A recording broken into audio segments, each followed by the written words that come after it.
जय हिंद जय जोहार दोस्तों। तो इस वीडियो में हम Jharkhand polytechnic lateral entry exam 2024 के मैथमेटिक्स सेक्शन का क्वेश्चन आंसर डिस्कस करेंगे।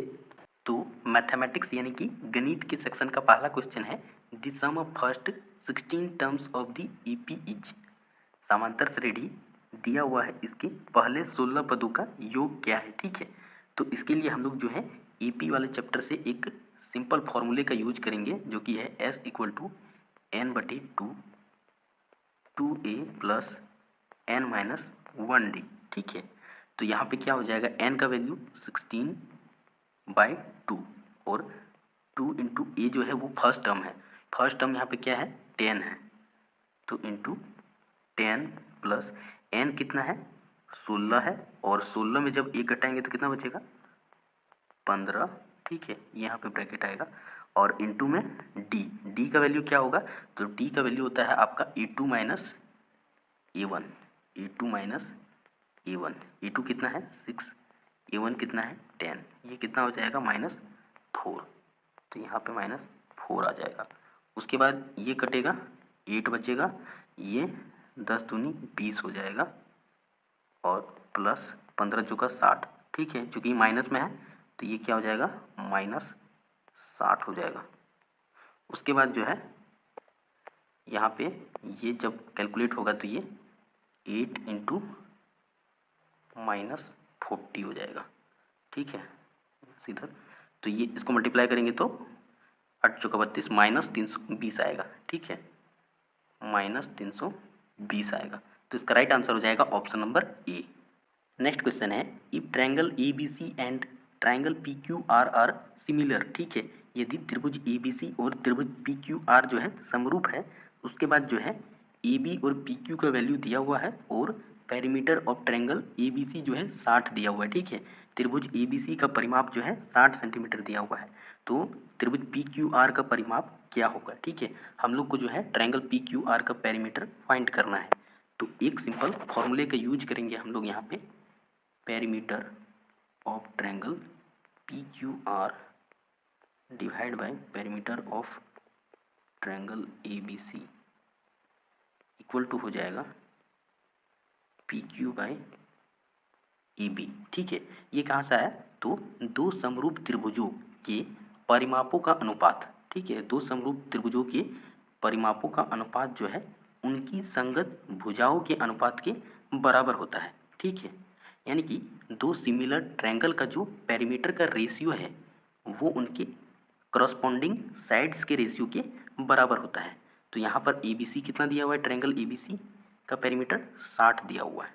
ठीक है, और हम लोग को ट्रायंगल PQR का पेरीमीटर जो है वो फाइंड करना है, तो यहाँ पर PQ बाय AB कितना दिया हुआ है, PQ कितना है 10.4 और AB कितना है 6.5। इसको काटेंगे तो ये 13×8=104 और 13×5=62 कट जाएगा। उसके बाद हम लोग को यहाँ से ट्रायंगल PQR का पेरीमीटर इक्वल टू कितना हो जाएगा, 8/5 इंटू 60। ठीक है, ये इधर डिवाइड से इधर मल्टीप्लाई में आ जाएगा, ये 12 से कटेगा और ये 12×8=96, यानी कि राइट आंसर कितना हो जाएगा, ऑप्शन नंबर बी 96 सेंटीमीटर। ठीक है, नेक्स्ट क्वेश्चन है, if a line divides any two sides of a triangle in the same ratio then the line is parallel to the third side. यदि एक रेखा किसी त्रिभुज की किन्हीं दो भुजाओं को समान अनुपात में विभाजित करती है तो रेखा तीसरी भुजा से समांतर होती है, तो इसका राइट आंसर होगा ऑप्शन नंबर बी। ठीक है, ये स्टेटमेंट आपका क्लास 10 के थ्योरम 6.2 से लिया गया है। ठीक है, जो कि जो है थ्योरम 6.1 का बिल्कुल अपोजिट है। ठीक है, कैसे, तो जो थ्योरम 6.1 है वो कहता है कि किसी त्रिभुज में, ठीक है, त्रिभुज ABC, किसी त्रिभुज में एक भुजा के समांतर खींची गई रेखा जो है अन्य दो भुजाओं को समान अनुपात में विभाजित करती है। समान अनुपात यानी कि AD/DB बराबर हो जाएगा EE/EC। ठीक है, तो वही चीज़ का जो है उल्टा थ्योरम 6.2 होता है, जिसमें बोलता है कि यदि एक रेखा किन्हीं दो भुजाओं को समान अनुपात में विभाजित करती है, ये रेखा जो है अन्य दो भुजाओं को समान अनुपात में विभाजित करती है तो ये रेखा जो है इस तीसरी भुजा के समांतर होती है। ठीक है। नेक्स्ट क्वेश्चन है the distance of the point P 2,3 from the x axis is, x अक्ष से बिंदु P जिसका निर्देशांक 2,3 है की दूरी है। तो आइए इसको कैलकुलेट करके देखते हैं। तो एक्स एक्सिस और वाई एक्सिस, ठीक है, बिंदु P जो है वो 2,3 दिया हुआ है। ठीक है, और इसका जो है एक्स एक्सिस से दूरी निकालना है। तो एक्स एक्सिस पे जो है y का वैल्यू 0 होता है। ठीक है, y का वैल्यू क्या होगा 0 और x का वैल्यू क्या होगा, तो यहाँ 2 लेंगे x का वैल्यू। क्यों? क्योंकि जो शॉर्टेज डिस्टेंस होगा वो x का वैल्यू बराबर होगा तभी तो होगा। ठीक है, तो अगर हम लोग यहाँ पे देखें तो ये 2 है और यहाँ पर भी 2 है x का वैल्यू, और y का वैल्यू यहाँ 0 है और ये 3 यूनिट जो है ऊपर बढ़ा है। ठीक है, तो डिस्टेंस कितना हो जाएगा 3 यूनिट हो जाएगा, है ना। इसको हम लोग जो है डिस्टेंस फॉर्मूला यानी कि दूरी सूत्र से भी निकाल सकते हैं। तो दूरी सूत्र क्या होता है, root under x2 minus x1 का square plus y2 minus y1 का स्क्वायर। ठीक है, रूट अंडर हो जाएगा। x2 कितना है, तो x2 हम लोग ले लेंगे यहाँ पे 2 और ये हो जाएगा 2। ठीक है, x1 तो ये 2 माइनस 2 का स्क्वायर प्लस y2 कितना है, तो 0 और ये y1। ठीक है, तो 0 माइनस 3, ये तो 2 माइनस 2 खत्म हो जाएगा पूरा, ये बचेगा 3, यहाँ स्क्वायर होगा तो ये 3 का स्क्वायर है ना, माइनस 3 का स्क्वायर कितना होगा 9 होगा। तो रूट अंडर 9 कितना होता है 3 होता है। तो इसका राइट आंसर क्या होगा, ऑप्शन नंबर बी 3 यूनिट।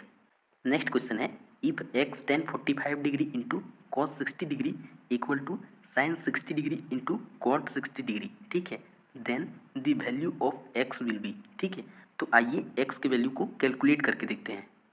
तो x tan 45 जो है 1 होता है इंटू cos 60 जो है वो 1/2 होता है इक्वल टू sin 60 जो है रूट 3/2 होता है और cot 60 जो है वो 1/√3 होता है। ठीक है, तो यहाँ पे रूट थ्री कट जाएगा, ये 2 भी कट जाएगा, तो x का वैल्यू कितना आएगा 1 आ जाएगा।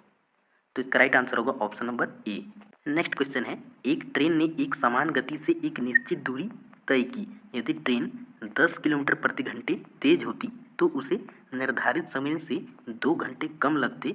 यदि ट्रेन 10 किलोमीटर प्रति घंटा धीमी होती तो उसे निर्धारित समय से 3 घंटे अधिक लगते। ट्रेन द्वारा तय की गई दूरी कितनी है। ठीक है, तो इसका राइट आंसर जो है ऑप्शन नंबर सी है 600 किलोमीटर। तो आइए अब इसको जो है कैलकुलेट करके देखते हैं।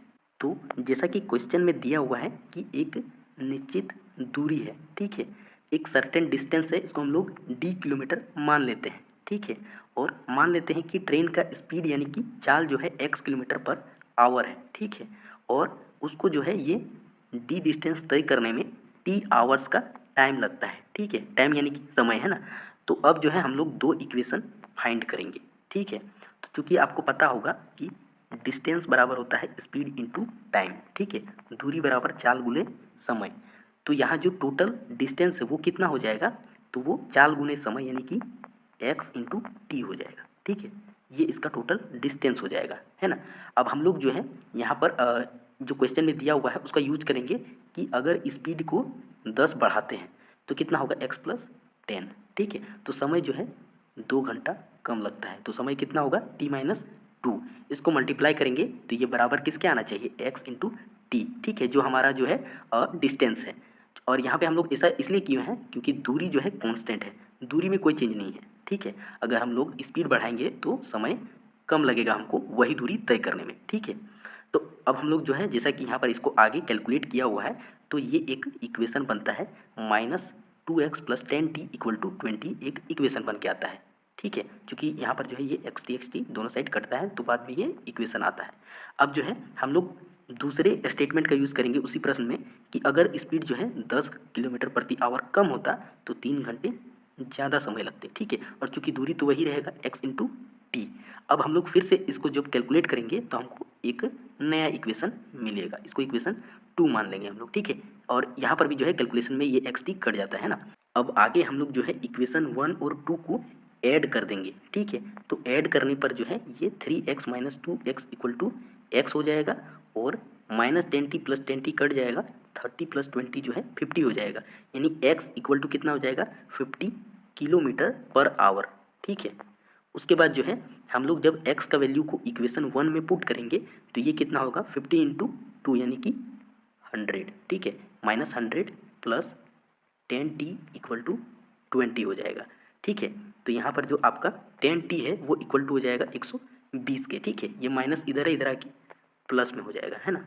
तो ये 120 हो जाएगा।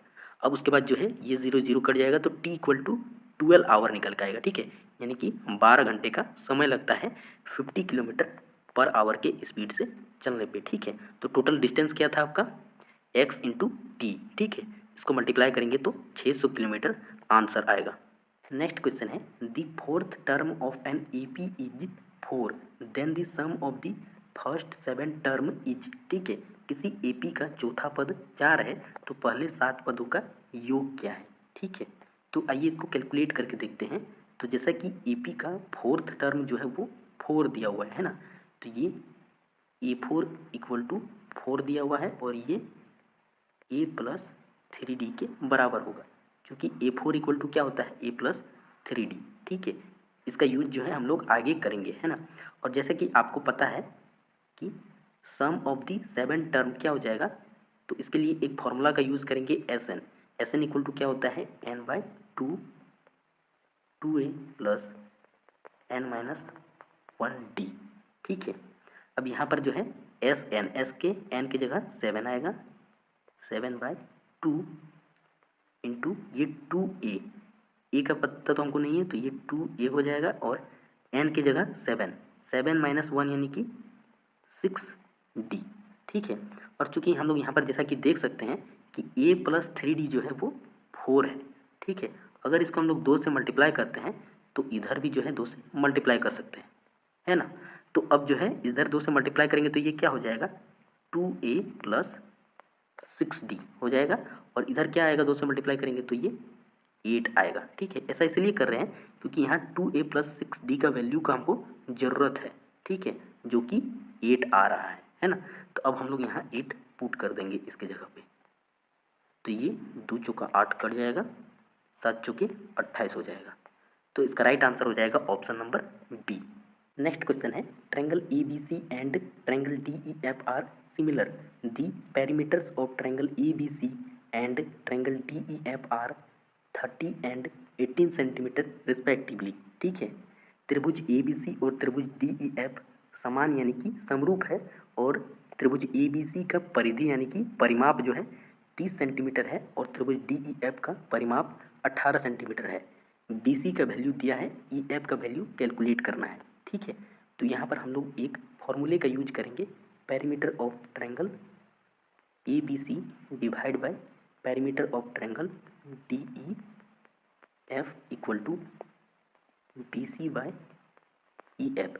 ये फॉर्मूला कहाँ से आया, तो दो समरूप त्रिभुजों के परिमापों का अनुपात जो है उनकी संगत भुजाओं के अनुपात के बराबर होता है, ठीक है। यानी कि जो रेशियो है टू सिमिलर ट्रायंगल के पेरीमीटर का रेशियो जो है उनके क्रॉसपोंडिंग साइड के रेशियो के इक्वल होता है, ठीक है। तो यहाँ पर जो है ट्रायंगल ABC का पेरीमीटर कितना है 30 और DEF का 18 है, तो 30/18 इक्वल टू BC कितना है 9 और ये EF दिया हुआ है, ठीक है। तो यहाँ पे क्रॉस मल्टीप्लेक्स कर देंगे तो EF इक्वल टू कितना हो जाएगा 18 इंटू 9 डिवाइड बाय 30, ठीक है।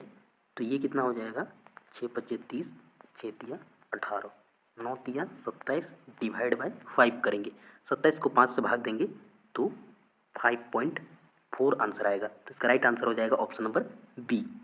नेक्स्ट क्वेश्चन है if the points ABC and D are the vertices of a parallelogram taken in order then the value of P is, यदि बिंदु ABC और D क्रम में लिए गए समांतर चतुर्भुज के शीर्ष हैं तो P का मान क्या है, ठीक है।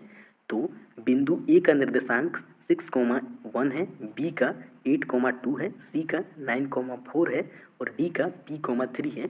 इसी p का वैल्यू हम लोग को कैलकुलेट करना है।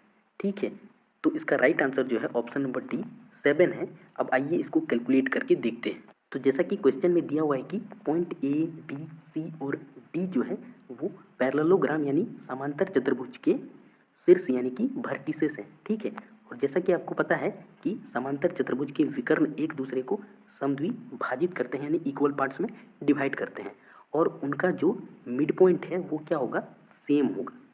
ठीक है, तो अब उसके बाद हम लोग मिड पॉइंट फॉर्मूले का यूज करके इस p के वैल्यू को कैलकुलेट करेंगे। ठीक है, मिड पॉइंट फार्मूला क्या होता है, तो ये होता है x, y के लिए जो हम लोग फार्मूला लिखेंगे तो x का वैल्यू क्या होगा x1 प्लस x2 बटे 2 और y का वैल्यू y1 प्लस y2 बटे 2 के बराबर होता है। ठीक है, तो यहाँ पर mid point of A C equal to क्या होगा, बी डी।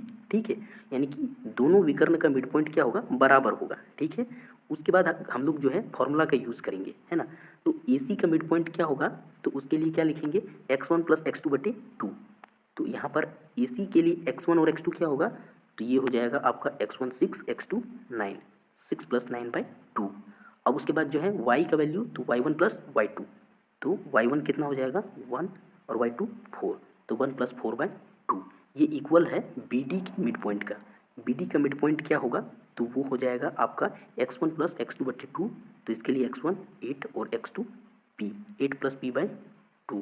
उसके बाद जो है इसका y, तो y के लिए y1 प्लस y2 बटे 2, तो y1 2 और y2 जो है 3, तो 2 प्लस 3 बटे में 2। ठीक है, अब इसको आगे कैलकुलेट करेंगे तो ये 9 6 15 बटे 2, उसके बाद 5 बटे 2 और ये तो 8 प्लस p बाई 2 रहेगा और ये 5 बाई 2। ठीक है, तो जैसा कि देख सकते हैं कि y का वैल्यू जो है ये बराबर आ चुका है। ठीक है, अब हम लोग को जो है इसमें x का वैल्यू को भी बराबर लिखना पड़ेगा, है ना। तो 15 बटे 2 equal to 8 plus p by 2।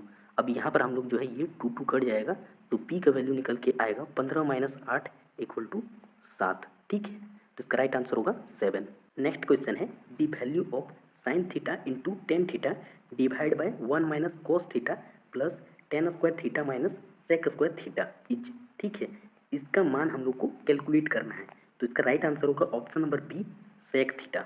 अब आइए इसको कैलकुलेट करके देखते हैं। तो जैसा कि क्वेश्चन में ये चीज़ दिया हुआ है, ठीक है, उसके बाद जो है हम लोग एक फॉर्मूले का यूज करेंगे 1 plus tan square theta equal to sec square theta. ठीक है, तो टेन स्क्वायर थीटा की जगह हम लोग लिख सकते हैं सेक स्क्वायर थीटा माइनस 1।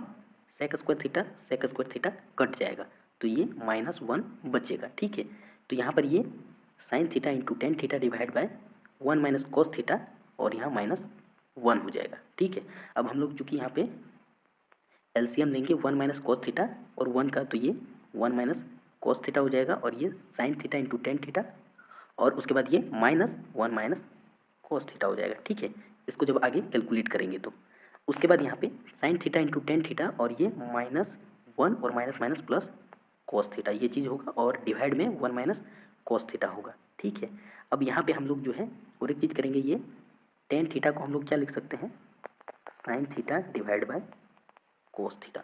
ठीक है, तो साइन थीटा और ये इंटू में sine theta by cos theta क्या होगा, तो sine square theta divide by cos theta. ठीक है, और ये -1 और ये प्लस कोस थीटा दिया हुआ है। ठीक है, उसके बाद आगे हम लोग फिर कैलकुलेशन करेंगे तो यहाँ पे हम लोग जो है डिवाइड बाय 1 फिर जो है इसका जोड़ करेंगे। ठीक है, इसको जोड़ेंगे तो नीचे का जो एलसीएम है वो कॉस थीटा आएगा। ठीक है, और ये तो साइन स्क्वायर थीटा रहेगा ही और ये जो है माइनस कॉस थीटा हो जाएगा और plus cos theta into cos theta यानी कॉस स्क्वायर थीटा हो जाएगा। Sign square theta cos square theta दोनों को जोड़ेंगे तो 1 आएगा। ठीक है, तो ये हो जाएगा 1 minus cos theta divide by cos theta, पूरे का डिवाइड 1 माइनस कॉस थीटा, ये दोनों कट जाएगा तो 1 बाय कॉस थीटा आएगा जिसका वैल्यू जो है सेक थीटा होता है। ठीक है, तो ये जो है आंसर हो जाएगा। ठीक है, इसमें हम लोग कुछ नहीं किए हैं, थोड़ा लंबा कैलकुलेशन है। पहले जो है यहाँ पे इस फॉर्मूले का यूज करके जो है इधर 1 लाया है, फिर इसको जो है हम लोग घटाव किए हैं, भिन्न का घटाव। ठीक है, उसके बाद फिर आके यहाँ पे और एक चीज़ चेंज हुआ है, ये जो टेन थीटा है इसको साइन बाय कॉस थीटा लिखे हैं तो ये आया है, फिर से जो है भिन्न का जोड़ किए हुए हैं। ठीक है, उसके बाद फिर आगे हम लोग यहाँ पे जो भी आया है sign square theta cos square theta 1 minus cos theta, और ये दोनों को काट के 1 बाय कोस थीटा यानी सेक थीटा हो गया। ठीक है। क्वेश्चन नंबर 11 है the least number that is divisible by all the numbers from 1 to 10 both inclusive is. ठीक है, तो वह न्यूनतम संख्या कौन सी होगी जो 1 से 10 तक, जिसमें 1 और 10 भी आना चाहिए, ठीक है, सभी संख्याओं से विभाज्य हो, वह है। तो 1 से 10 तक की संख्याएं हम लोग लेंगे, ठीक है, और अगर इसका एलसीएम निकाल देंगे तो हमको पता चल जाएगा कि वह न्यूनतम संख्या कौन सी है जो 1 से 10 तक के सभी संख्याओं से विभाज्य है। तो इसका एलसीएम आता है 2520। ठीक है, तो इसका राइट आंसर हो जाएगा option number D. Next question है if alpha and beta are the zeros of the quadratic polynomial f x equal to 3x² minus 5x minus 2 then alpha cube plus beta cube equal to. यदि alpha और beta जो है द्विघात बहुपद के शून्यक है तो alpha cube plus beta cube क्या होगा।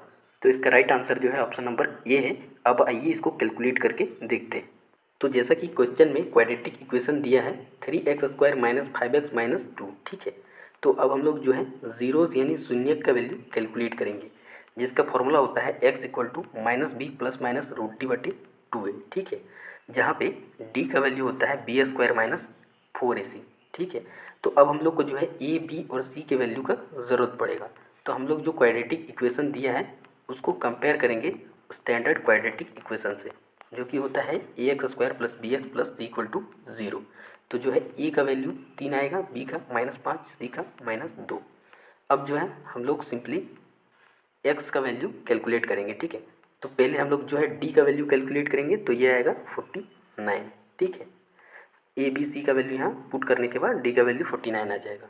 उसके बाद एक्स का वैल्यू जो है फॉर्मूला के हिसाब से कैलकुलेट करेंगे, तो यहाँ पे लास्ट पे जो है 5 प्लस माइनस 7/6 आएगा। ठीक है, तो एक बार जब हम लोग प्लस लेंगे तो अल्फ़ा निकलेगा, और एक बार जब माइनस लेंगे तो बीटा निकलेगा।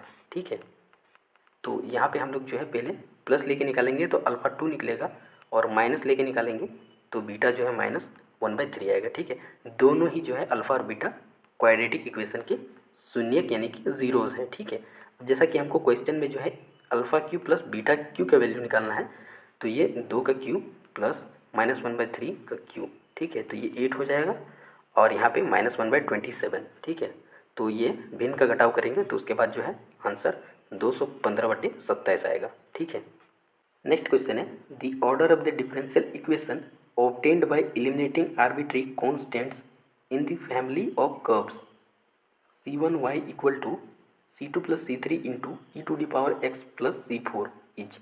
तो इसका राइट आंसर जो है ऑप्शन नंबर ए होगा। ठीक है, 1 आंसर आएगा इसका। तो ये क्वेश्चन जो है बेसिकली 12th लेवल का है, इसे बोला जाए तो जेई मेन या फिर जो है नीट लेवल का क्वेश्चन है। ठीक है, तो कुछ एडवांस लेवल के क्वेश्चन रहेंगे तो आप लोग जो है इसको स्किप कर सकते हैं। ठीक है, अब आइए इसको एक बार जो है देख लेते हैं कि कैसे जो है क्या होगा। तो द फैमिली ऑफ कर्व्स जो है आपका दिया हुआ है क्वेश्चन में, नोट पॉइंट है the order of a differential equation is equal to the number of essential arbitrary constant in the general solution. ठीक है, तो जनरल सोल्यूशन में जितना जो है आर्बिट्री कॉन्स्टेंट होगा वही जो है ऑर्डर ऑफ डिफरेंशियल इक्वेशन होता है। ठीक है, तो वो जो है e to D power a plus b equal to e का पावर में ए इंटू ई का पावर में बी। ये जो है एक सिंपल फॉर्मूला है जिसका जरूरत आपको जो है आगे पड़ सकता है। ठीक है, उसके बाद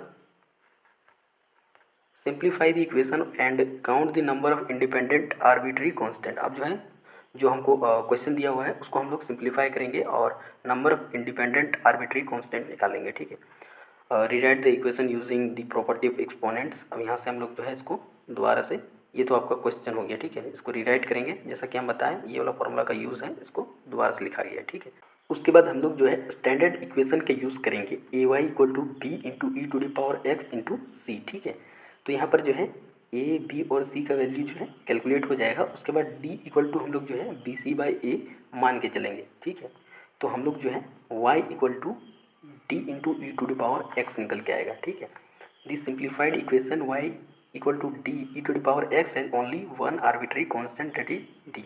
इसके बाद जो है केवल एक ही कॉन्स्टेंट है जो कि डी है। ठीक है, बाकी सब वेरिएबल्स हैं। The orders of the differential equation is equal to the number of arbitrary constant.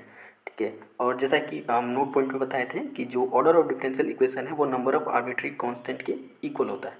ठीक है, तो नंबर ऑफ आर्बिट्री कांस्टेंट कितना है 1, तो ऑर्डर ऑफ डिफरेंशियल इक्वेशन कितना हो जाएगा 1। ठीक है, थोड़ा सा कॉम्प्लिकेटेड है और वे भी अगर नहीं भी समझ में आए तो कोई दिक्कत नहीं।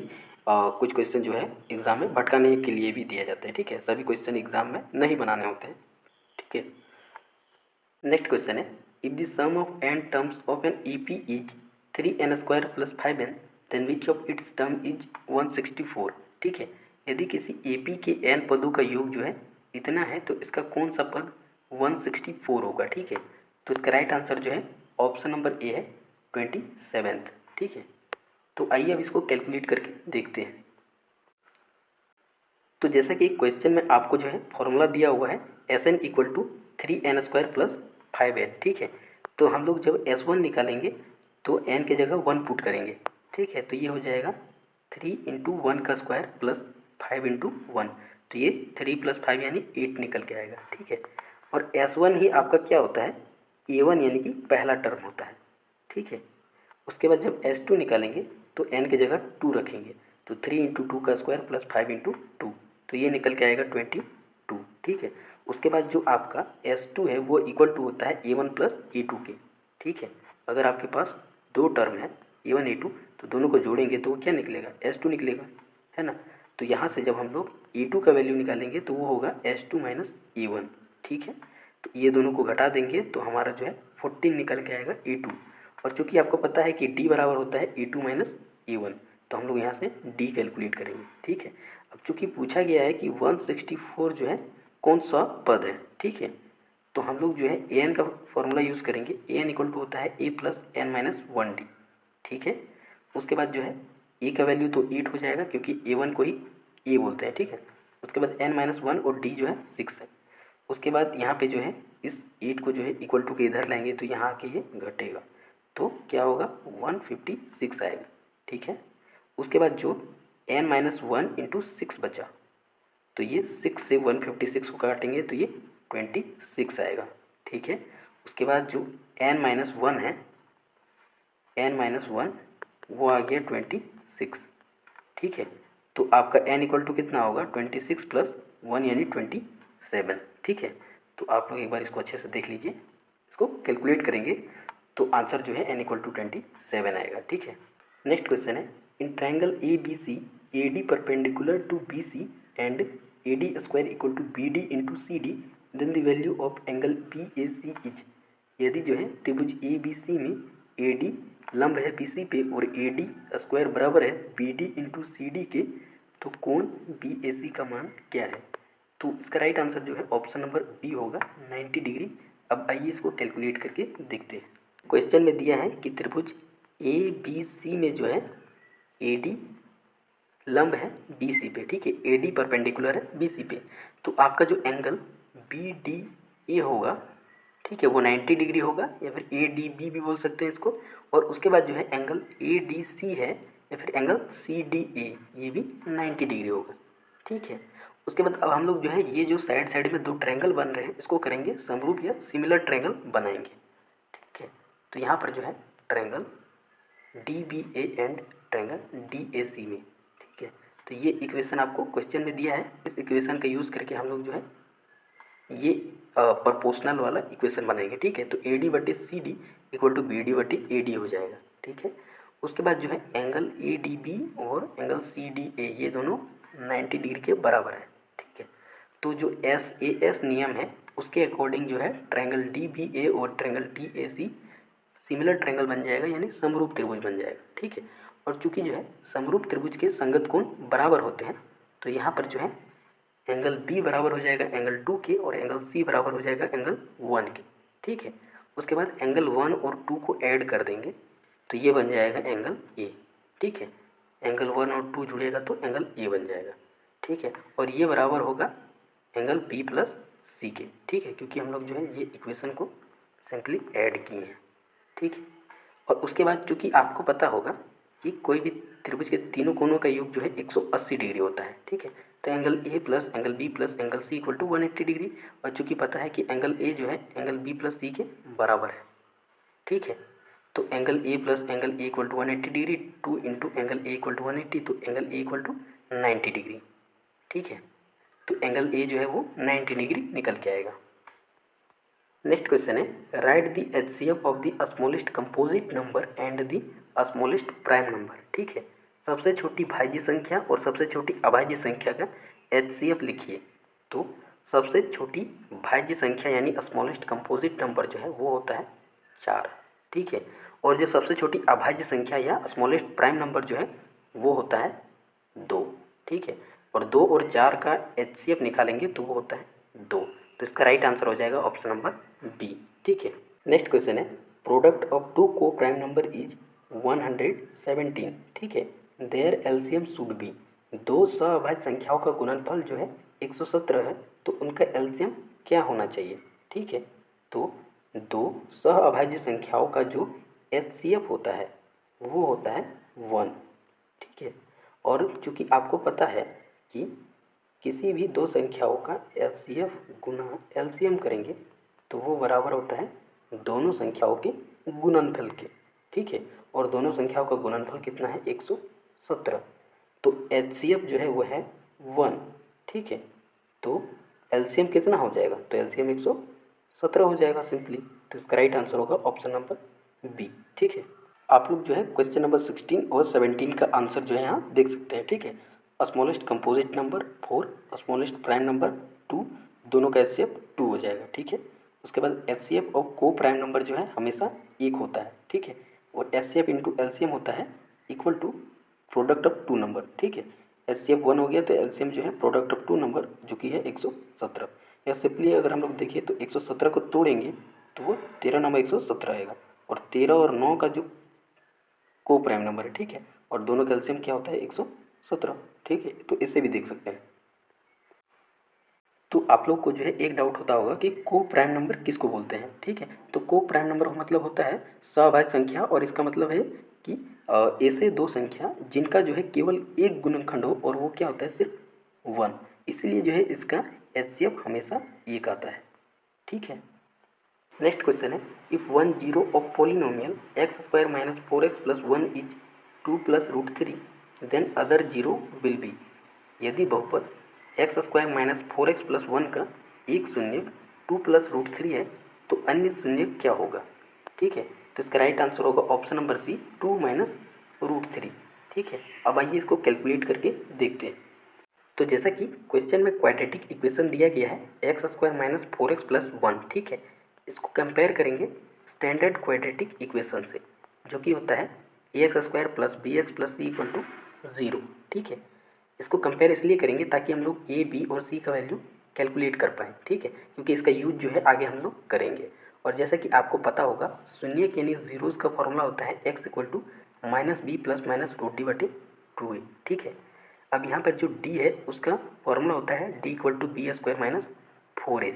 तो ये निकल के आएगा 12 जब हम लोग a b और c का वैल्यू यहाँ पे पुट कर देंगे तब। ठीक है, उसके बाद जब आगे कैलकुलेट करेंगे तो शून्यक x इक्वल टू आपका हो जाएगा। ठीक है, यहाँ पे जो है सबका वैल्यू पुट करेंगे b a और d का भी, तो ये जो है कैलकुलेट होते होते लास्ट पे यहाँ तक हम लोग जब पहुँचेंगे तो यहाँ पे जो है 2 को कॉमन लेके बाहर निकालेंगे तो ये 2 कट जाएगा। उसके बाद 2 प्लस माइनस रूट 3 बचेगा, तो एक बार अल्फ़ा के लिए जो है प्लस ले लेंगे और बीटा के लिए जो है माइनस ले लेंगे। ठीक है, तो alpha equal to 2 plus root 3 होगा और beta equal to 2 minus root 3 हो जाएगा। ठीक है, तो ये वाला शून्यक आपको पहले से दिया हुआ है, हम लोग ये वाला शून्यक जो है ज्ञात कर लिए।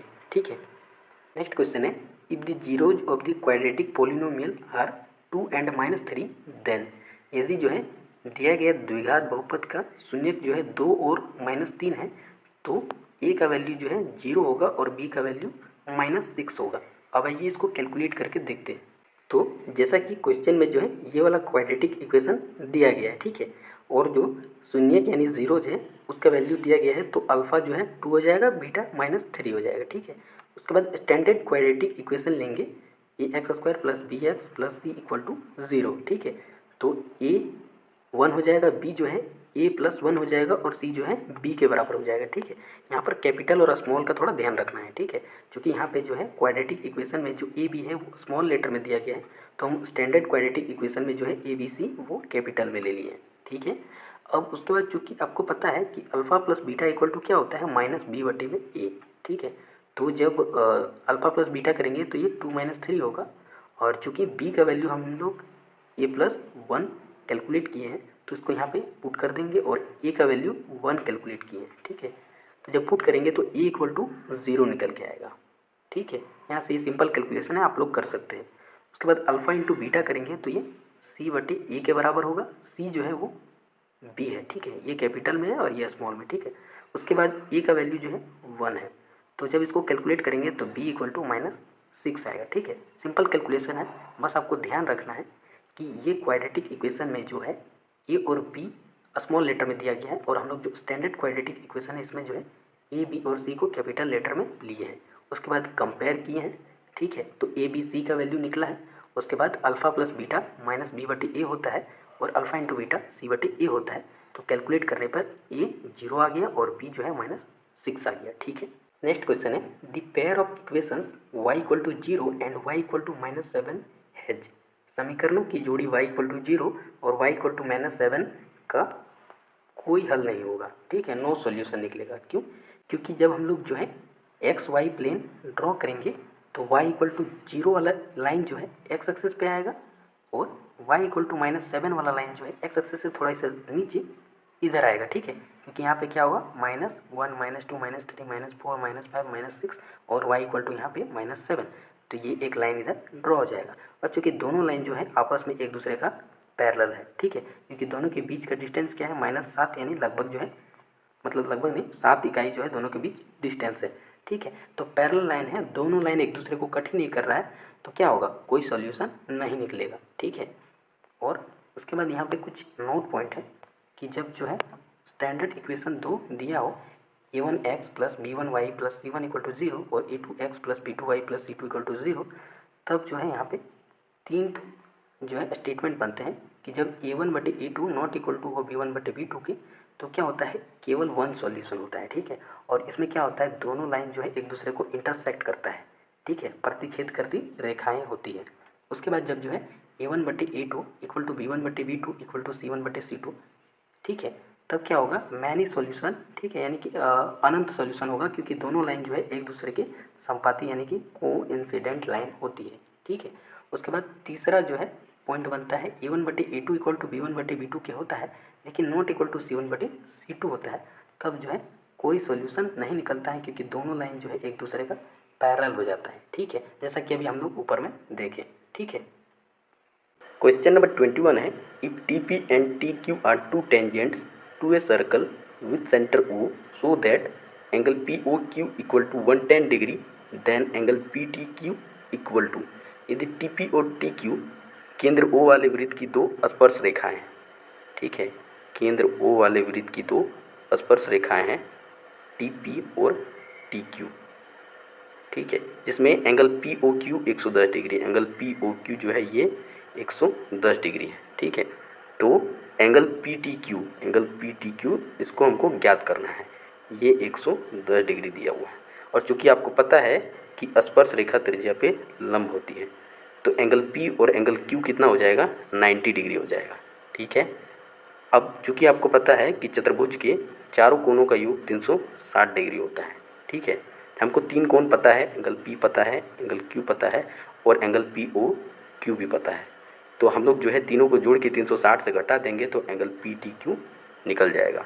तीनों को जोड़ेंगे तो 290 डिग्री आएगा, जब इसको घटाएंगे तो 70 डिग्री आएगा, तो एंगल PTQ इक्वल टू हो जाएगा 70 डिग्री।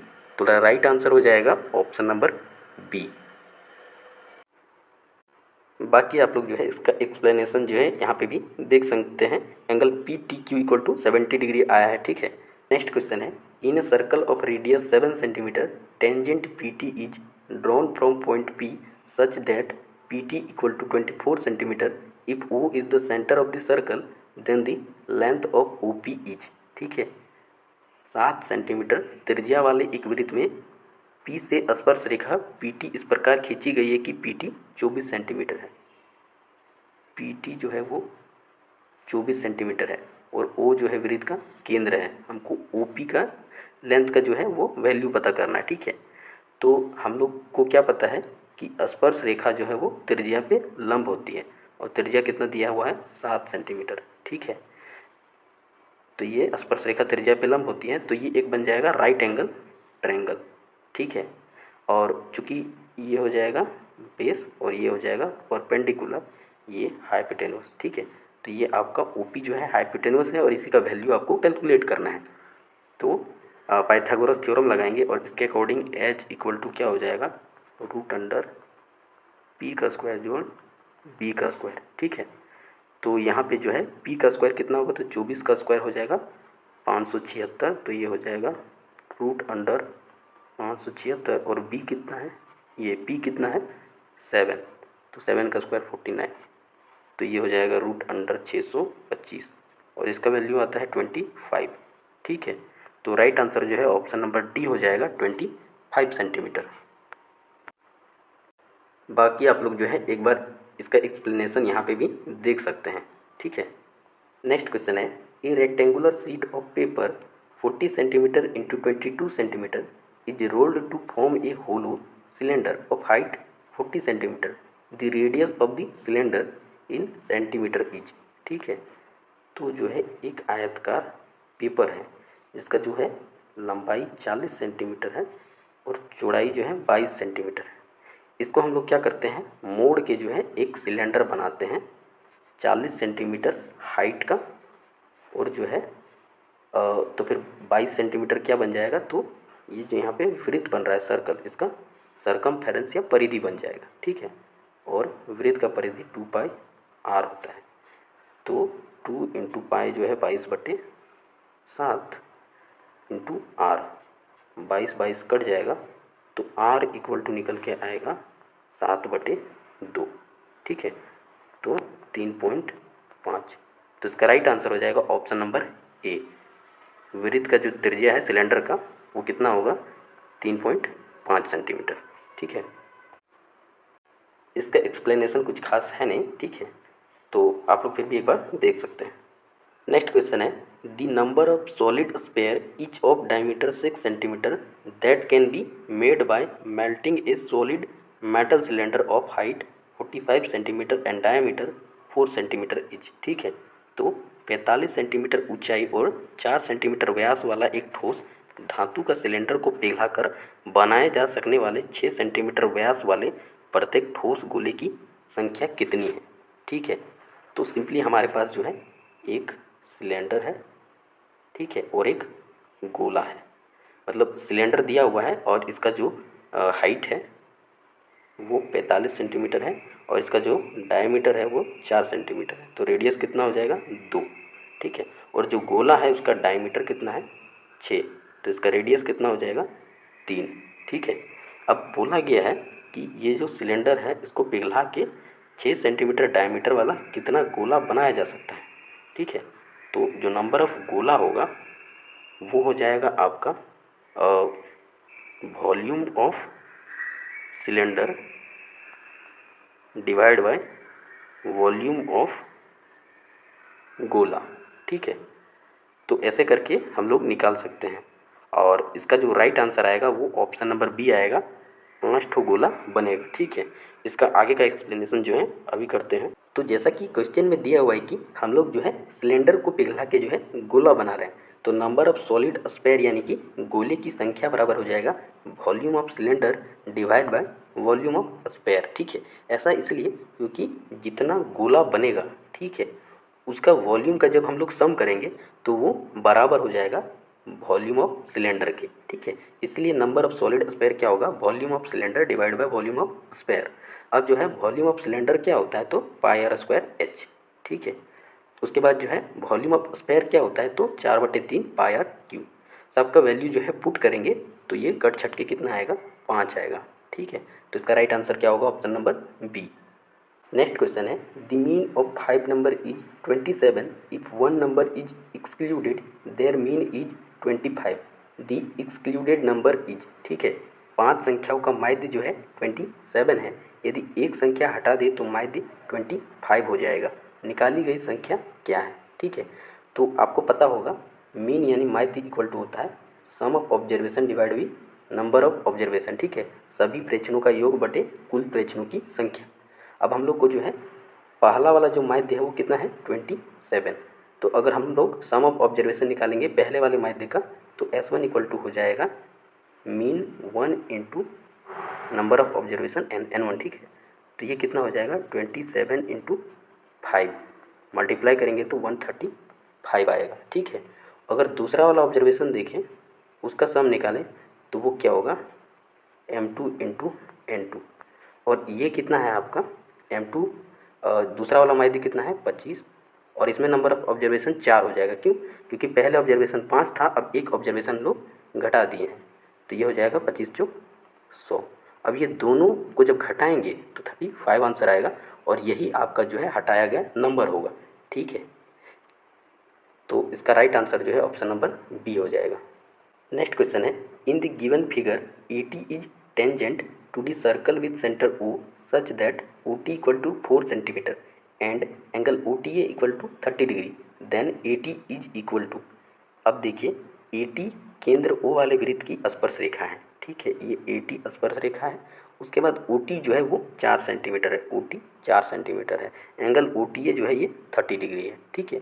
तो हमको जो है AT का वैल्यू कैलकुलेट करना है। तो चूँकि स्पर्श रेखा त्रिज्या पे लंब होती है तो ये एक बन जाएगा राइट एंगल ट्रायंगल समकोण त्रिभुज, ठीक है। अब चूँकि ये हो जाएगा परपेंडिकुलर, ये हो जाएगा बेस और ये हो जाएगा हाइट इस एंगल के अकॉर्डिंग, ठीक है। हमको हाइट पता है, बेस निकालना है, ठीक है। तो हम लोग किस रिलेशन का यूज़ करेंगे, तो हम लोग यूज़ करेंगे B/H जो कि होता है cos थीटा, ठीक है। अब देखिए b कितना है, तो b हमको दिया है 80 जिसका वैल्यू हमको कैलकुलेट करना है, और h कितना है, तो ये है 4 सेंटीमीटर। अब cos थीटा क्या होगा, तो cos 30 डिग्री होगा।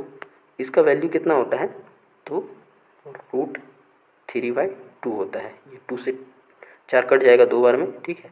तो 80 इक्वल टू कितना हो जाएगा, ये 2 इधर डिवाइड में है, इधर आके मल्टीप्लाई में, तो 2√3 जो है आंसर निकल के आएगा, ठीक है। तो इसका राइट आंसर हो जाएगा ऑप्शन नंबर सी। बाकी अगर एक्सप्लेनेशन देखना है तो आप लोग जो है इधर भी एक बार देख सकते हैं, ठीक है। नेक्स्ट क्वेश्चन है, if xi's are the mid point of the class intervals of grouped data, fi's are the corresponding frequencies and x bar is the mean, then sigma fi xi minus x bar is equal to, ठीक है। तो यदि xi जो है जो भी data दिया गया है उसका वर्ग अंतराल का मध्य बिंदु है, और fi जो है संबंधित आवृत्ति है, ठीक है। x बार जो है वो माध्य होता है, तो हमको जो है इसका वैल्यू कैलकुलेट करना है। तो इसका जो राइट आंसर होगा वो ऑप्शन नंबर ए होगा, 0 निकल के आएगा।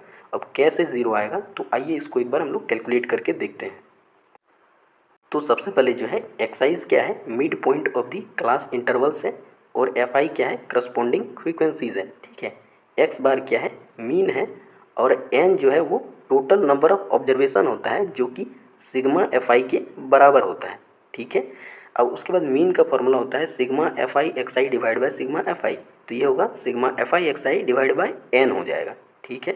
अब चूंकि हमको इसका वैल्यू कैलकुलेट करना है जो कि क्वेश्चन में दिया हुआ है, इसको जब हम लोग आगे ये करेंगे तो ये sigma fi xi minus sigma x हो जाएगा, ठीक है। अब उसके बाद ये सिग्मा एफआई एक्सआई होगा, और ये सिग्मा एक्स जो है वो बराबर हो जाएगा एन इंटू एक्स बार के, ठीक है।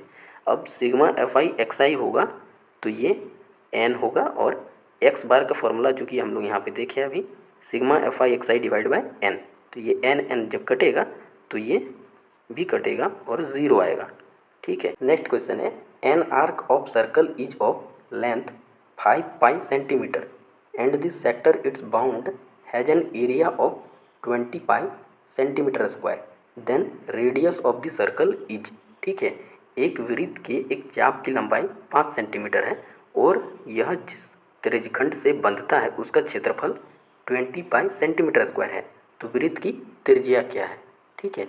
तो वृत्त की त्रिज्या जो है 8 सेंटीमीटर निकल के आएगा, तो इसका right answer option number B होगा। अब आइए इसको कैलकुलेट करके देखते हैं। तो जैसा कि क्वेश्चन में दिया है कि एक वृत्त है, इसके एक चाप की लंबाई 5 पाई सेंटीमीटर है, और इस चाप से जो है एक एरिया बन रहा है, इसका क्षेत्रफल 20 पाई सेंटीमीटर स्क्वायर है, ठीक है। हमको रेडियस कैलकुलेट करना है इस वृत्त यानी सर्कल का, ठीक है। अब चूँकि लेंथ ऑफ आर्क, ठीक है, चाप की लंबाई बराबर होता है theta by 360 degree into 2πr, ठीक है। सबका वैल्यू पुट करेंगे तो थीटा आर इक्वल टू निकल के आएगा 900, ठीक है। इसका यूज करेंगे हम लोग आगे। और चूँकि आपको पता है कि एरिया ऑफ सेक्टर यानी त्रिज्यखंड का क्षेत्रफल बराबर होता है theta by 360 degree pi R square, ठीक है। यहाँ पर भी सबका वैल्यू पुट करेंगे तो कट छट के जो है ये theta R square equal to 7200 आएगा, ठीक है। उसके बाद यहाँ पे हम लोग चूँकि थीटा आर कैलकुलेट कर चुके हैं तो इसको लिख सकते हैं क्या, थीटा आर इंटू आर, तो ये हो जाएगा थीटा आर स्क्वायर, ठीक है। थीटा आर का वैल्यू कितना है 900, तो ये 900 इधर आ जाएगा और इधर आर बचेगा। तो जब इसको काटेंगे तो r equal to 8 centimetre answer आ जाएगा, ठीक है।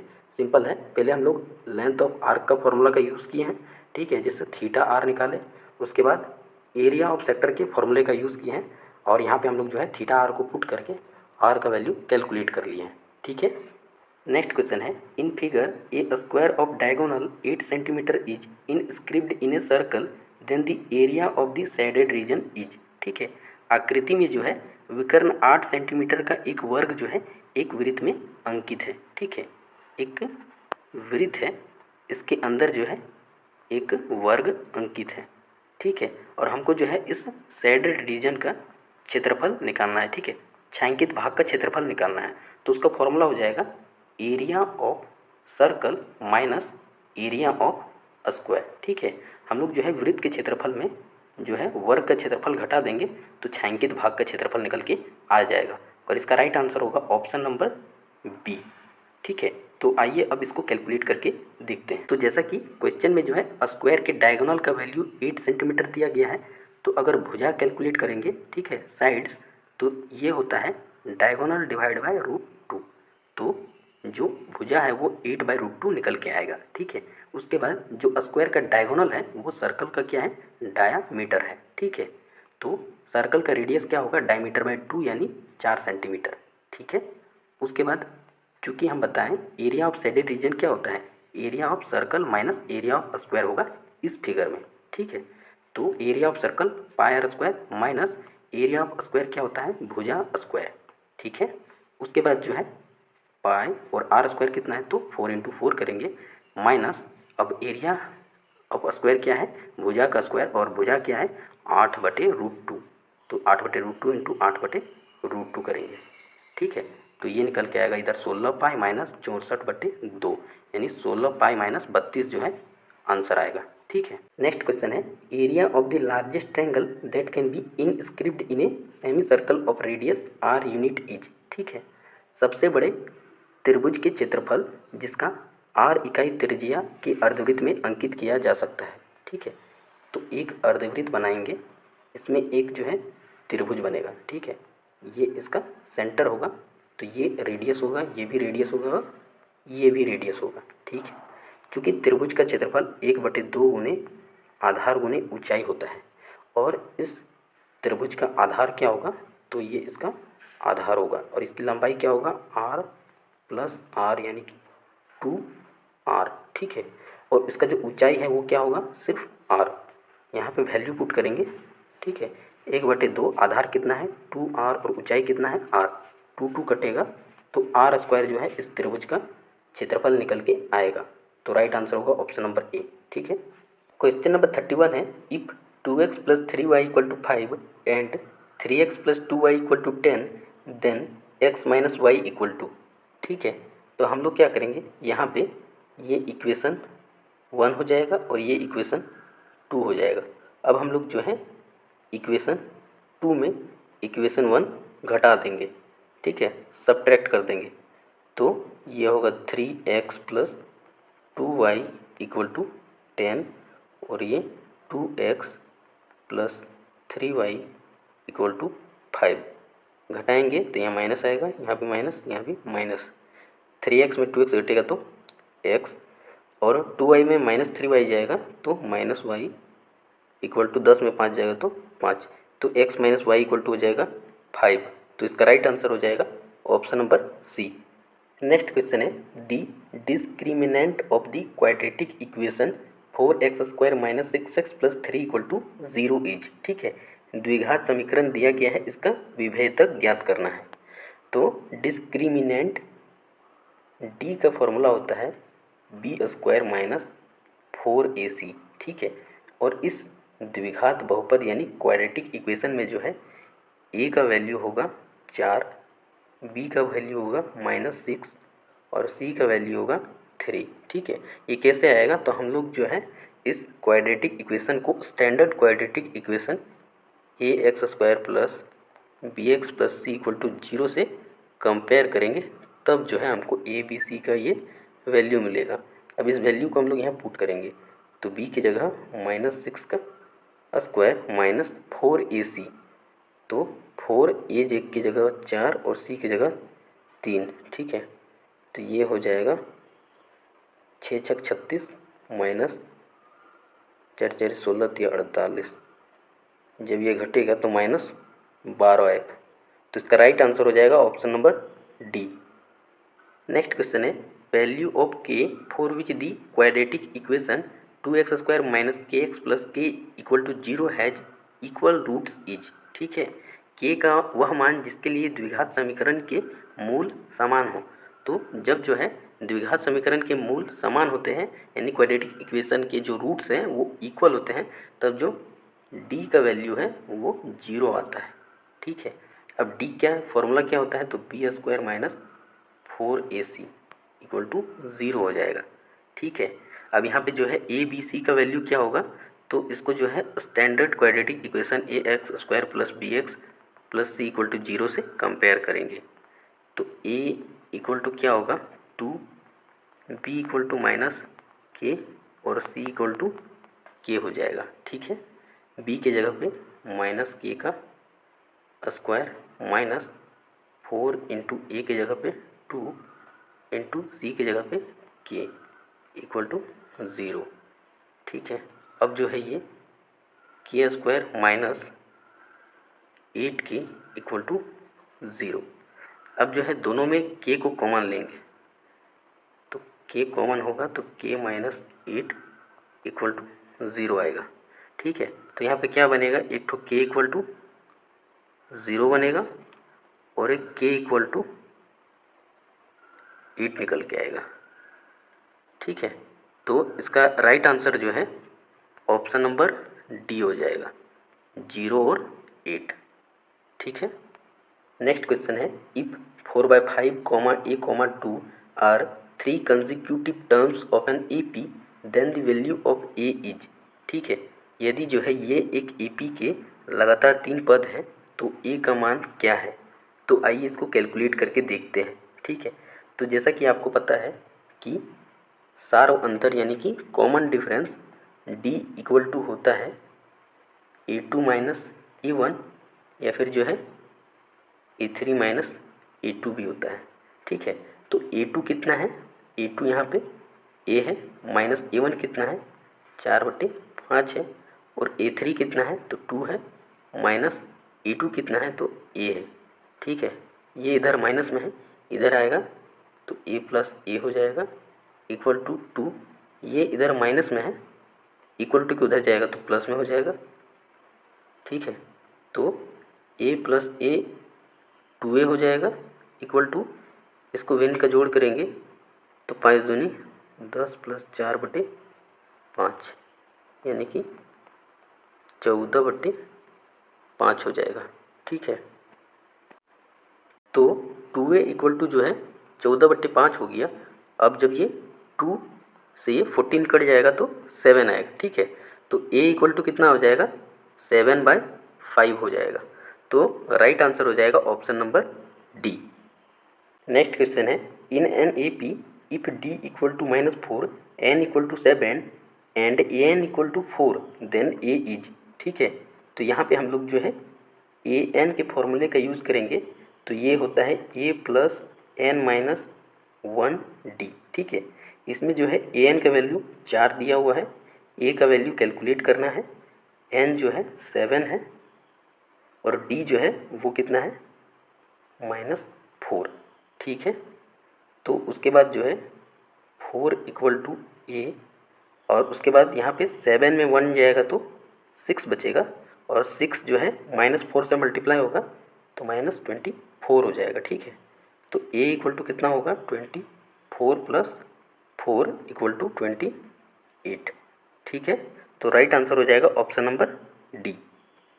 नेक्स्ट क्वेश्चन है, a vertical stick 20 metre long casts a shadow 10 metre long on the ground at the same time a tower casts a shadow 50 metre long on the ground, the height of the tower is. ठीक है, तो एक जो है 20 metre लंबी एक खड़ी छड़ी की छाया जमीन पर 10 मीटर लंबी पड़ती है।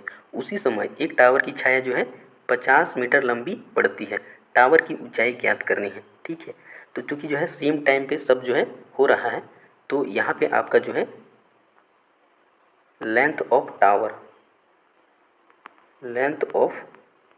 टावर डिवाइड बाय होगा shadow of tower equal to length of stick divide by shadow of stick.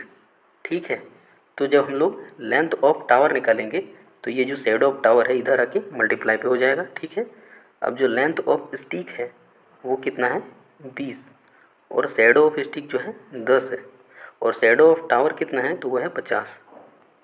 तो ये जो है कटेगा तो 20 बचे 100 मीटर आएगा। ठीक है, तो राइट आंसर हो जाएगा ऑप्शन नंबर ए।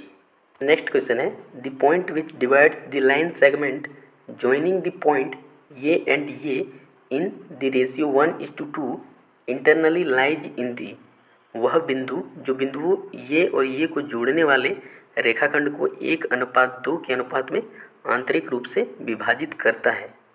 तो इसका राइट आंसर जो है ऑप्शन नंबर डी होगा, 4th क्वाड्रेंट में जो है वो बिंदु लाई करेगा। ठीक है, आइए इसको कैलकुलेट करके देखते हैं।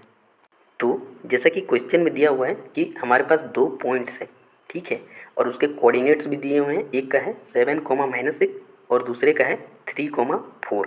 ठीक है, उसके बाद एक अन्य पॉइंट है जो है ये दोनों बिंदुओं को मिलाने वाली रेखा को जो है 1:2 में विभाजित करता है। ठीक है, तो इस पॉइंट का कोऑर्डिनेट्स जो है हम लोग x, y मान लेते हैं। ठीक है, पता करना है कि ये जो x, y है ये कहाँ लाई करता है। ठीक है, किस क्वाड्रेंट में लाई करता है।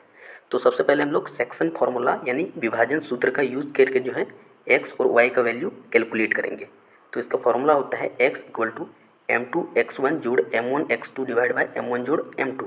y के लिए हो जाएगा = m2y1 + m1y2 divide by m1 + m2। ठीक है, यहाँ पे m1 m2 जो है ये m1 हो जाएगा 1 और m2 हो जाएगा 2। ठीक है, उसके बाद जो है x1 y1 जो है इसको मान लेंगे और x2 y2 इसको मान लेंगे।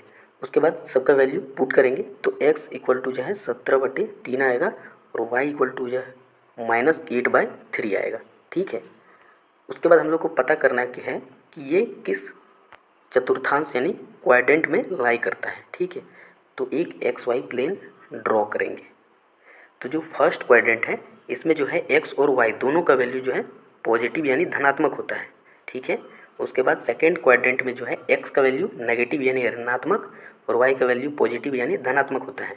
उसके बाद थर्ड क्वाड्रेंट में जो है x का वैल्यू नेगेटिव, ठीक है, और y नेगेटिव, दोनों का नेगेटिव होता है। ठीक है, और फोर्थ क्वाड्रेंट में जो है x का वैल्यू पॉजिटिव और y का नेगेटिव होता है। ठीक है, और चूंकि यहाँ पर भी जो है x का वैल्यू पॉजिटिव है और y का वैल्यू नेगेटिव है, तो जो ये पॉइंट बनेगा 17/3, -8/3, ये फोर्थ क्वाड्रेंट में लाई करेगा।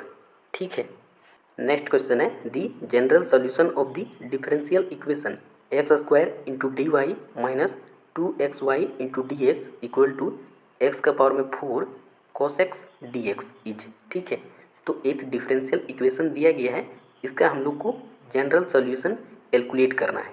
ठीक है, तो इसका राइट आंसर होगा ऑप्शन नंबर ए, y = x² × sin x + cx²।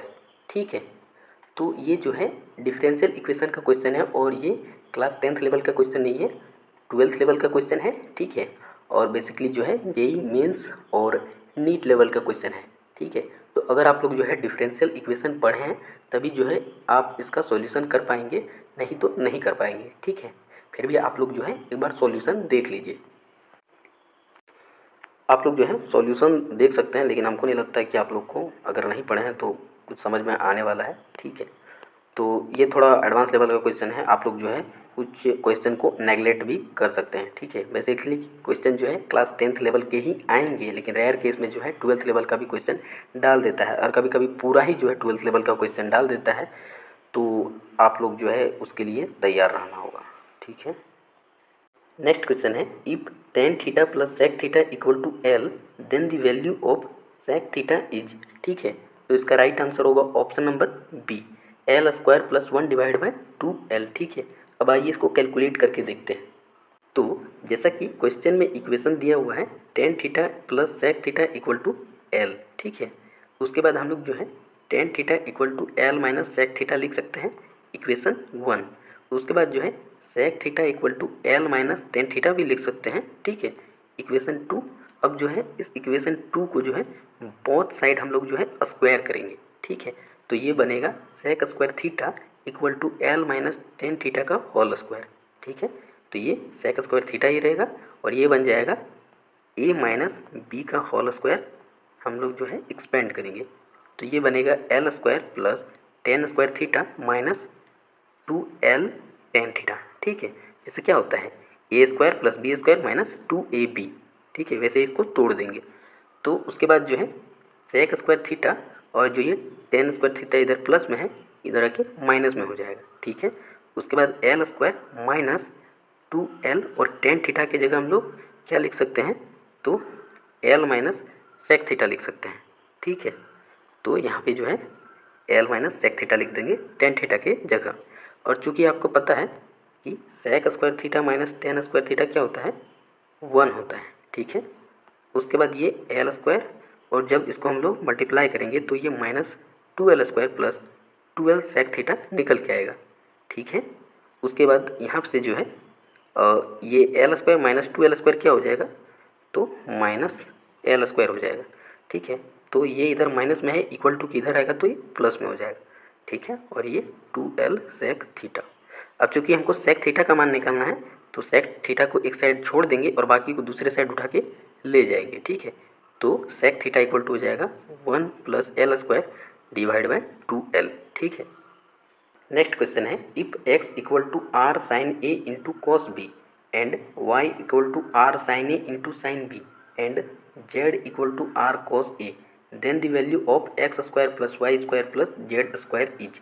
ठीक है, तो जब इसको कैलकुलेट करेंगे तो इसका आंसर आएगा option number C, R square. ठीक है, अब आइए इसको कैलकुलेट करके देखते हैं। तो जैसा कि क्वेश्चन में दिया गया है एक्स वाई और जेड का वैल्यू। ठीक है, और हमको जो है x square plus y square plus z square का वैल्यू कैलकुलेट करना है। ठीक है, तो क्या करेंगे हम लोग, एक्स का स्क्वायर करेंगे, वाई का स्क्वायर करेंगे और जेड का स्क्वायर करेंगे, और तीनों को जोड़ देंगे। ठीक है, तो क्या आएगा, R square into sine square A into cos square B plus R square into sine square A into sine square B plus R square into cos square A. अब जो है सब में आर स्क्वायर कॉमन है, तो are square को बाहर निकाल देंगे, तो इसमें क्या बचेगा, sign square A into cos square B. इसमें क्या बचेगा, sign square A into sine square B, और इसमें क्या बचेगा, कोस स्क्वायर ए। ठीक है, सबको यहाँ लिख देंगे।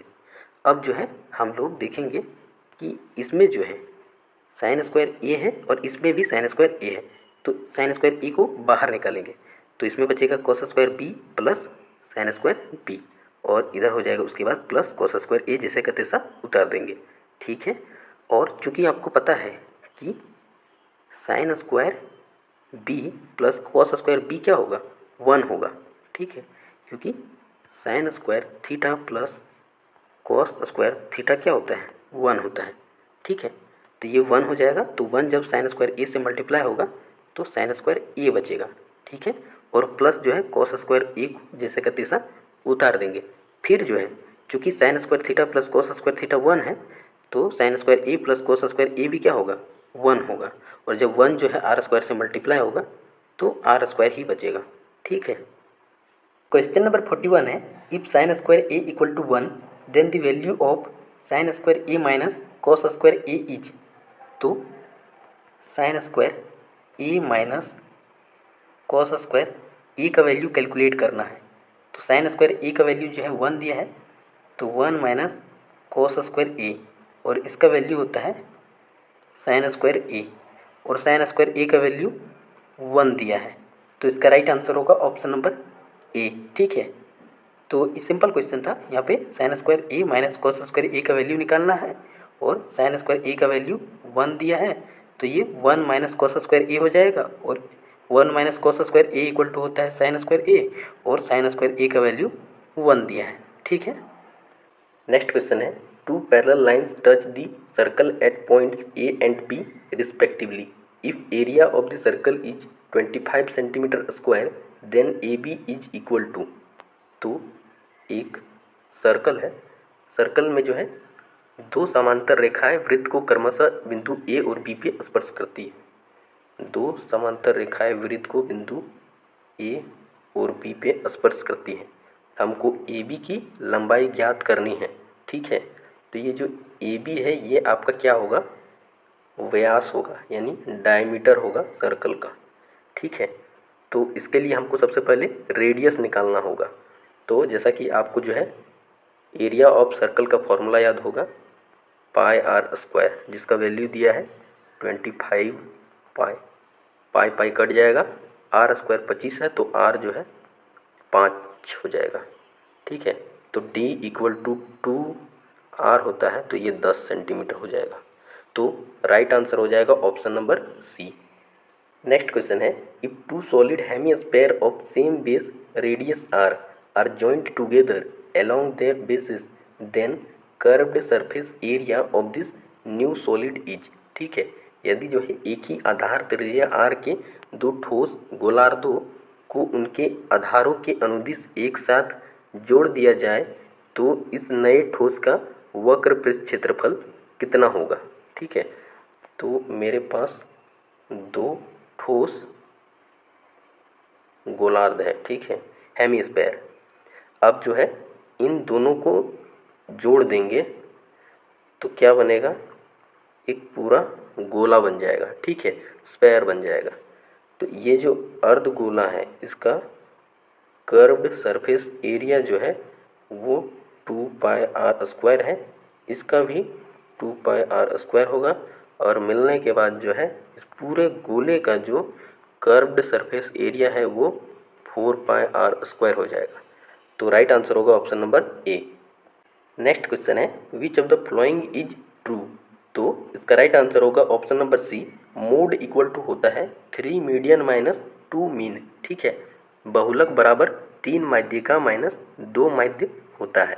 और अगर इसके स्टैंडर्ड फॉर्मूले की बात करें तो ये होता है 3 median equal to 2 mean plus mode.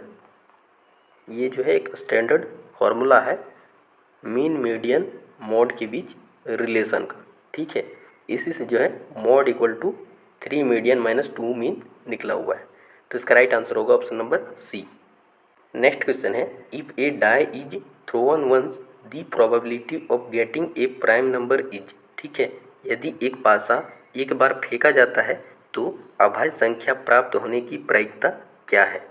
तो हमारे पास एक पासा है, तो पासे पे कितने नंबर्स होते हैं, तो 6 नंबर्स होते हैं, 1 2 3 4 5 और 6। ठीक है, अब इसमें प्राइम नंबर क्या क्या है, तो 2 3 और 5 जो है ये तीनों अभाज्य संख्या है, यानी कि प्राइम नंबर है। ठीक है, तो प्रायिकता बराबर होता है number of favourable outcomes divide by total number of outcomes. ठीक है, यानी कि अनुकूल परिणामों की संख्या बटे कुल परिणामों की संख्या। ठीक है, तो अनुकूल परिणाम कितना है, 3 ठो है। ठीक है, 2 3 और 5 3 ही ठो है, तो 3 और बटे में टोटल नंबर ऑफ आउटकम्स, कुल परिणाम कितना है, तो टोटल 6 है। तो जब इसको कैलकुलेट करेंगे तो 1/2 आएगा। तो राइट आंसर हो जाएगा option number B. Next question है, arithmetic mean of all factors of 20 is. 20 के सभी गुणनखंडों का अंकगणितीय माध्य क्या है। ठीक है, तो 20 के सभी फैक्टर्स क्या क्या होंगे, तो 1 होगा, 2 होगा, 4 होगा, 5 होगा, 10 होगा और 20। ठीक है, 20 के ये सभी गुणनखंड हैं। अब हमको क्या निकालना है? Arithmetic mean. और मीन इक्वल टू होता है sum of observation divide by total number of observation, यानी कि सभी प्रेक्षणों का योग बटे में कुल प्रेक्षणों की संख्या। ठीक है, तो ये जो सभी गुणनखंड है इसको जोड़ देंगे, तो जोड़ने पे आएगा 42। और इसमें जो है नंबर ऑफ ऑब्जर्वेशन कितना है? तो 1 2 3 4 5 6 है। इसको डिवाइड करेंगे तो 7 आएगा। तो राइट आंसर हो जाएगा option number C. Next question है, a fair die is cast in the game of ludo, the probability of getting a score greater than 6 is. Ludo के खेल में एक अच्छा पासा डाला गया, 6 से अधिक अंक प्राप्त करने की प्रायिकता क्या है? ठीक है, तो प्रोबेबिलिटी का फॉर्मूला होता है आपका number of favourable outcomes divide by total number of outcomes. ठीक है, तो चूंकि जो है getting a score greater than 6, इसका जो नंबर ऑफ फेवरेबल आउटकम्स है वो 0 होगा, क्योंकि 6 से बड़ा नंबर हम लोग प्राप्त कर ही नहीं सकते हैं। ठीक है, तो 0 डिवाइड बाय होगा टोटल नंबर ऑफ आउटकम्स। तो टोटल 6 नंबर्स होते हैं किसी भी लूडो के डाई में। ठीक है, तो 0/6 यानी 0 हो जाएगा। ठीक है, तो इसका राइट आंसर हो जाएगा option number C. Next question है, the probability that a non leap year selected at random will contain 53 Sundays is. यादृच्छिक रूप से चुने गए एक गैर लीप वर्ष में 53 रविवार होने की प्रायिकता क्या है? ठीक है, तो जैसा कि आपको पता है कि नॉन लीप ईयर जो है इसमें टोटल 365 डेज होते हैं। ठीक है, और एक वीक में जो है 7 डेज होता है, यानी 365 डेज को अगर कैलकुलेट करें तो इसमें जो है 52 वीक्स प्लस 1 डे होगा। ठीक है, तो 52 वीक्स यानी कि 52 संडे कन्फर्म है हमारे पास। अब जो एक दिन एक्स्ट्रा बचा है ये कौन सा दिन आएगा? ठीक है, तो ये जो है मंडे टू संडे कोई भी दिन हो सकता है, यानी कि टोटल 7 तो हमारे पास जो है आउटकम्स आ सकते हैं। ठीक है, लेकिन फेवर में हमको क्या चाहिए? सिर्फ संडे चाहिए। तो वो फेवरेबल आउटकम्स कितना है? 1 है, तो इसका प्रायिकता क्या हो जाएगा? 1/7। ठीक है, तो इसका राइट आंसर होगा option number A. Next question है, in a circle of radius 42 centimetre an arc subtends an angle of 60 degree at the centre, then the length of the arc is. 42 centimetre त्रिज्या वाले एक वृत्त में एक चाप केंद्र पर 60 डिग्री का कोण बनाता है, तो चाप की लंबाई क्या होगी? ठीक है, तो एक सर्कल है, इसका रेडियस आर इक्वल टू जो है 42 सेंटीमीटर है, एक चाप जो है केंद्र पे 60 डिग्री का कोण बनाता है, तो इस चाप की लंबाई निकालना है। तो length of the arc equal to होता है θ/360 डिग्री इंटू 2πr। इसको कैलकुलेट करेंगे तो 60/360 इंटू 2 इंटू 22/7 इंटू 42, 7 छक 42 कट जाएगा, ये 6 बार में कटेगा, 6 से 6 कटेगा, 22 दूनी 44 इसका राइट आंसर आएगा। तो राइट आंसर हो जाएगा option number A 44 centimetre. Next question है, a cow is tied with a rope of length 14 metre at the corner of a rectangular field of dimension 20 metre into 16 metre, then the area of the field in which the cow can graze is. ठीक है, 20x16 metre आयाम वाले एक आयताकार मैदान के कोने पे, ठीक है, 14 मीटर लंबी रस्सी से बांधा गया है एक गाय को। तो 14 मीटर लंबी रस्सी से एक गाय को बांधा गया है। ठीक है, और अगर बात करें इसका जो है रेक्टेंगुलर फील्ड की लेंथ और ब्रेथ का, तो ये हो जाएगा 20 और 16। ठीक है। उसके बाद हमको पता करना है कि वो कितने भाग में जो है चढ़ सकती है, उसका एरिया निकालना है। ठीक है, तो ये जो है एक तरह से चतुर्थांश के जैसा लग रहा है। ठीक है, यानी कि एक सर्कल को हम लोग 4 भाग में काट देते हैं तो एक भाग को चतुर्थांश या फिर क्वार्टर सर्कल बोलते हैं। ठीक है, तो उसके जैसा लग रहा है और इसका क्षेत्रफल होता है 1/4 पाई आर स्क्वायर। तो यहाँ 1/4 इंटू पाई 22/7 इंटू आर कितना है, तो 14 इंटू 14 कटेगा, 7 दूनी 14, 2 दूनी 4, 2 11 22। ठीक है, तो 14 को 11 से गुना करेंगे तो 154 मीटर स्क्वायर आएगा और इसका राइट आंसर हो जाएगा ऑप्शन नंबर ए। ठीक है, तो मिलते हैं नेक्स्ट वीडियो में, तब तक के लिए जय हिंद जय जौहर।